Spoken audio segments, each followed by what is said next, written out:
caution. Beg, please get on your knees. Came from the jungle. ಪ್ರತಿ ವರ್ಷವೂ ಸಹ December 21ರಂದು ವಿಶ್ವ ಬಾಸ್ಕೆಟ್ ಬಾಲ್ ದಿನವನ್ನು ಆಚರಿಸಲಾಗುತ್ತದೆ.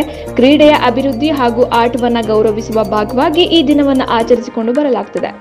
ವ್ಯಾಪಾರ, ಶಾಂತಿ ಮತ್ತು ರಾಜತಾಂತ್ರಿಕೆಯ ಕ್ಷೇತ್ರಗಳಲ್ಲಿ ಬಾಸ್ಕೆಟ್ ಬಾಲ್ ತನ್ನದೇ ಆದ ಮಹತ್ವ ಹೊಂದಿದ್ದು, ಏಕೆಂದರೆ ಇದು ಸಹಯೋಗ, ದೈಹಿಕ ಚಟುವಟಿಕೆ ಮತ್ತು ಪರಸ್ಪರ ಅವಲಂಬನೆಯ ಆಧಾರದ ಮೇಲೆ ನಡೆಯುವ ಕ್ರೀಡೆಯಾಗಿದ್ದು, ಆಟಗಾರರು ಒಬ್ಬರನ್ನೊಬ್ಬರು ಮಾನವೀಯತೆಯಿಂದ ಹೇಗೆಲ್ಲ ನಡೆದುಕೊಳ್ಳಬಹುದು ಎಂಬುದನ್ನು ತೋರಿಸುತ್ತದೆ. ಬಾಸ್ಕೆಟ್ ಬಾಲ್ ಇತರ ಕ್ರೀಡೆಗಳಿಗಿಂತ ಒಂದು ಸೌಹಾರ್ದಯುತ ಆಟವಾಗಿದ್ದು, ಗಡಿಗಳು, ಸಂಸ್ಕೃತಿ ಮತ್ತು ಭಾಷೆಗಳನ್ನು ಒಳಗೊಂಡ ಒಂದು ಭಾವನಾತ್ಮಕ ಕ್ರೀಡೆಯಾಗಿದೆ. ಇದು ಎಲ್ಲ ಹಿನ್ನೆಲೆಯ ವ್ಯಕ್ತಿಗಳು ಪರಸ್ಪರ ಸಂವಹನ ನಡೆಸಲು, ತೊಡಗಿಸಿಕೊಳ್ಳಲು, ಅಡೆತಡೆಗಳನ್ನು ತೆಗೆದುಹಾಕಲು ಮತ್ತು ಶಾಂತಿಯನ್ನು ಸಾರುವ ಅತ್ಯಂತ ಮಹತ್ವದ ಕ್ರೀಡೆಯಾಗಿದೆ.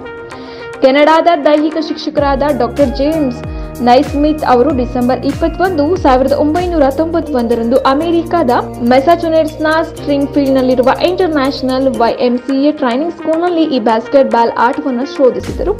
ಚಳಿಗಾಲದ ಉದ್ದಕ್ಕೂ ತನ್ನ ವಿದ್ಯಾರ್ಥಿಗಳನ್ನು ಸಕ್ರಿಯವಾಗಿಡಲು ಅವರು ಈ ಆಟವನ್ನು ಅಭಿವೃದ್ಧಿಪಡಿಸಿದರು.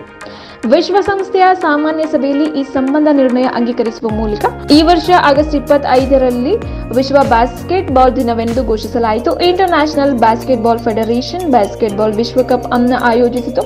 ವಿಶ್ವಾದ್ಯಂತ ಶಾಂತಿ ಮತ್ತು ಸಮೃದ್ಧಿಗಾಗಿ ಈ ಕ್ರೀಡಾ ದಿನವನ್ನು ಆಚರಿಸಲಾಗುತ್ತದೆ.